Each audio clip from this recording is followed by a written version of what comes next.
Hello friends, welcome to my YouTube channel Deep world. आज मैं आपको बताने जा रहा हूँ फ्रिक्शन के बारे में। फ्रिक्शन एक तरह की फोर्स होती है। अगर आपको नहीं पता फोर्स क्या होती है तो हम वो फोर्स वाली वीडियो पे जाके आप देख सकते हैं। मैंने पिछली वीडियो के बारे में आपको फोर्स के बारे में बताया है। आप चाहे इस वीडियो के बाद जाके उसको देख सकते हैं या फिर आप यहाँ पे आई बटन पे क्लिक करके उसको जा सकते हैं देखने के लिए। तो आप उस वीडियो को जरूर देखें इस वीडियो के बाद या अभी तो मैं आपको फ्रिक्शन के बारे में बताने जा रहा हूँ, जो कि एक तरह की फोर्स का ही एक टाइप है। आपको और भी टाइप्स के बारे में फोर्स की मैंने उस वीडियो में बताया है, उस वीडियो को आप जरूर देखें।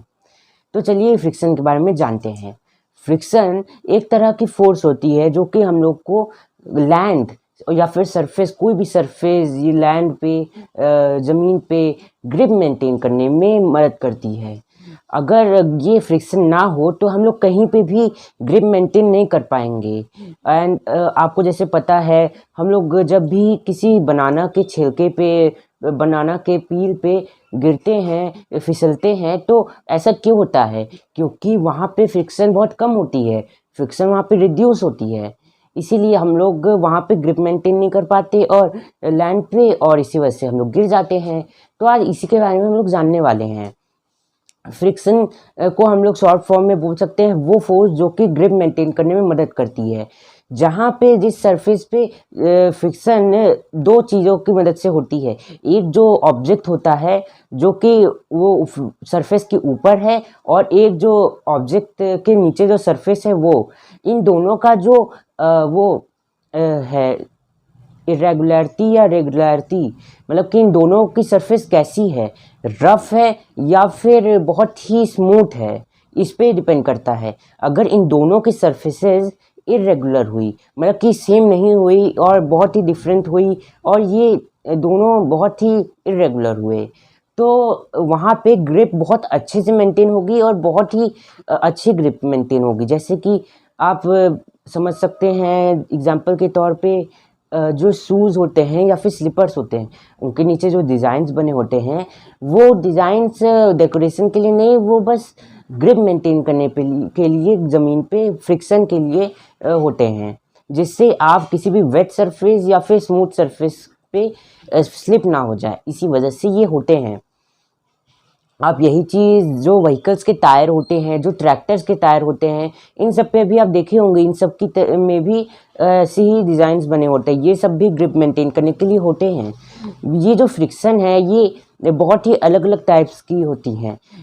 जैसे पहली फ्रिक्शन हम लोग बोलने वाले हैं रोलिंग फ्रिक्शन। रोलिंग फ्रिक्शन क्या होती है? रोलिंग फ्रिक्शन वो फ्रिक्शन होती है जो कि स्पेरिकल ऑब्जेक्ट, जो कि गोल ऑब्जेक्ट होते हैं, उन पे ये फ्रिक्शन लगती है। जो चीज़ रोल हो सकती है उस वो जो चीज़ रोल होती है, जैसे कि एक बॉल या फिर टायर ही आप ले लीजिए किसी भी व्हीकल का या फिर बाइसिकल का, तो ये कौन सी फ्रिक्शन इसमें लग रही है? इसमें ये रोलिंग फ्रिक्शन लग रही है, क्योंकि ये रोल हो रही हैं। तो जो चीज़ रोल होती हैं उनमें रोलिंग फ्रिक्शन लगती है। ये बाकी फ्रिक्शनों की तरह अलग होती है और इनके में ज़्यादा फ्रिक्शन नहीं होती, इसमें फ्रिक्शन रिड्यूस होती है और इनकी सरफेसेस भी ज़्यादा रफ नहीं होती। इस फ्रिक्शन को के लिए जैसे कि अभी मैंने आपको बताया, व्हीकल के टायर में जो डिज़ाइंस होते हैं वो इसी फ्रिक्शन को कम करने के लिए, नहीं बढ़ाने के लिए, क्योंकि ये पहले कम होती हैं, इन फ्रिक्शन को बढ़ाने के लिए यूज़ किए जाते हैं। व्हीकल के टायर में ये डिज़ाइंस बनाए जाते हैं। तो ये हो गई पहले फ्रिक्शन की बात, रोलिंग फ्रिक्शन की।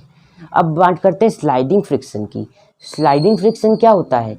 स्लाइडिंग फ्रिक्शन वो फ्रिक्शन होता है जो कि कोई भी स्लाइड, जैसे आप देखे होंगे स्लाइड्स जो होती हैं किसी भी पार्क्स में, या फिर आप कई जगह पे देखे होंगे ये स्लाइड्स, अपने स्कूल में भी, वहाँ पे ग्राउंड में कहीं भी ये होती हैं। तो ये स्लाइड्स क्या करती हैं? जब आप इनके ऊपर जाते हैं तो आप इनके ऊपर जाके स्लाइड करते हैं, जिससे बच्चों को मज़ा आता है। और ये पर आप सोचें इसमें कौन सी फ्रिक्शन लग रही है, क्या फोर्स है?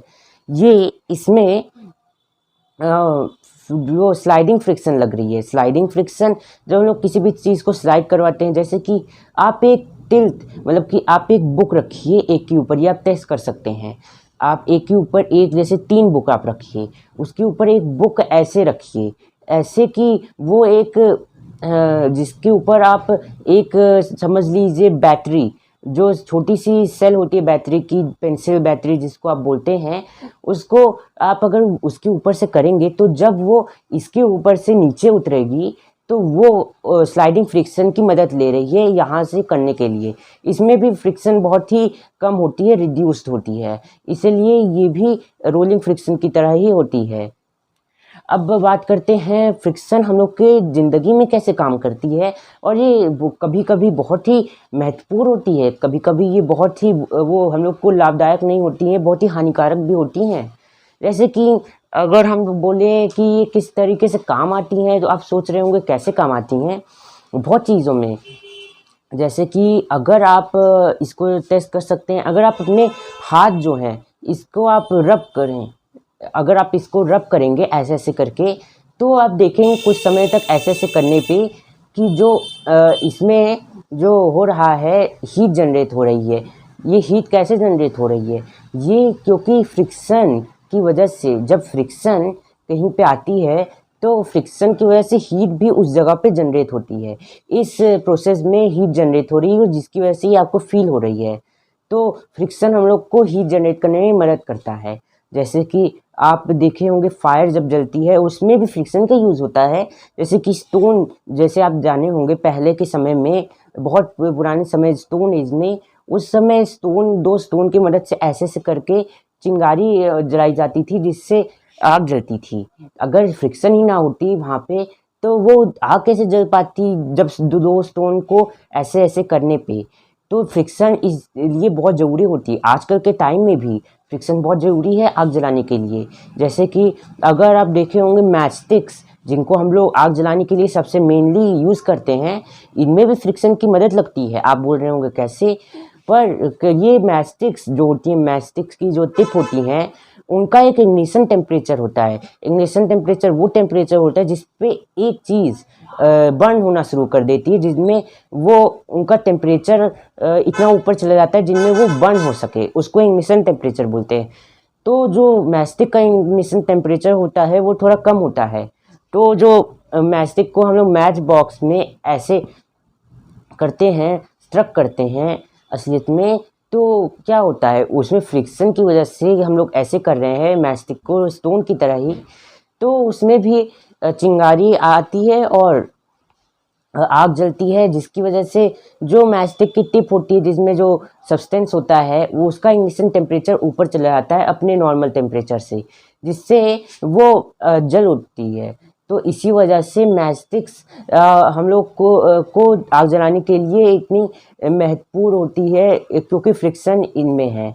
अगर फ्रिक्शन नहीं होता किसी भी चीज़ में तो हम लोग कुछ भी नहीं कर पाते, और सबसे मेन जो हम लोग की आजकल की ज़रूरत है फायर, वो भी नहीं हो पाती। इसीलिए मैचस्टिक्स और भी बहुत सारी चीज़ों के लिए हम लोग को फ्रिक्शन की ज़रूरत होती है, मैचस्टिक्स जलाने के लिए। और भी फ्रिक्शन और भी बहुत चीज़ों से हम लोग के लिए हानिकारक होती है, मतलब कि हम लोग को नुकसान पहुंचा सकती है। जैसे कि अगर कहीं फ्रिक्शन बहुत कम हो तो हम लोग वो स्लिप कर सकते हैं। जैसे कि आप बर्फ़ देखे होंगे, बर्फ़ में फ्रिक्शन हम लोग को बहुत ही कम मिलती है। अगर हम लोग अपना जो नॉर्मल स्लीपर्स भी होते हैं या शूज़ होते हैं, जिनमें लैंड पे फ्रिक्शन हम लोग अच्छे से मेंटेन कर पाते हैं, जिससे हम लोग लैंड पे अच्छे से चल पाते हैं और स्लिप नहीं होते, वही चीज़ अगर हम लोग वहाँ पे जाए बर्फ़ में तो वहाँ पे हम लोग नहीं कर पाएंगे, वहाँ पे हम लोग स्लिप हो जाएंगे, क्योंकि वहाँ पे फ्रिक्शन बहुत ही कम होती है। इसलिए फ्रिक्शन हम लोग के लिए, रिड्यूस फ्रिक्शन बहुत ही वो है,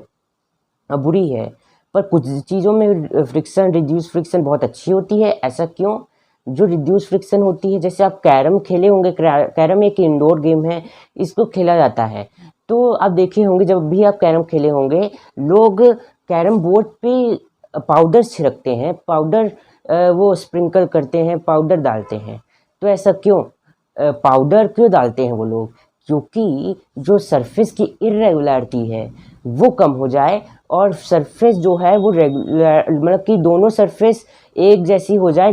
अगर वो दोनों सरफेस सिमिलर होगी, दोनों सरफेस एकदम अच्छे से फ्लैट होंगी, स्मूथ होंगी, तो जो फ्रिक्शन है वो बहुत ही कम होगा, रिड्यूस्ड हो जाएगा। जिसकी वजह से कैरम बोर्ड में जो हम लोग कैरम खेलते हैं वो हम लोग एकदम आसानी से खेल पाएंगे और हम लोग को दिक्कत भी नहीं आएगी हम लोग को खेलने में। इसीलिए वहाँ पे हम लोग को पाउडर डाला जाता है कैरम बोर्ड के ऊपर। तो फ्रिक्शन इसमें भी रिड्यूस फ्रिक्शन बहुत ही काम आती है। रिड्यूस फ्रिक्शन और भी बहुत जगह पे काम आती है, जैसे कि हम लोग को जो हम लोग रोलर स्केटिंग करते हैं या स्केटबोर्ड पे जब हम लोग स्केटिंग करते हैं तो भी हम लोग को रिड्यूस फ्रिक्शन काम आती है, जिससे हम लोग अच्छे से ये सब कर पाते हैं स्केटिंग। और जब हम लोग कहीं पे वो जैसे कि आइस स्केटिंग करते हैं वहाँ पे भी ये बहुत काम आती है रिड्यूस फ्रिक्शन। तो ये हो गया रिड्यूस फ्रिक्शन के नुकसान और फ़ायदे।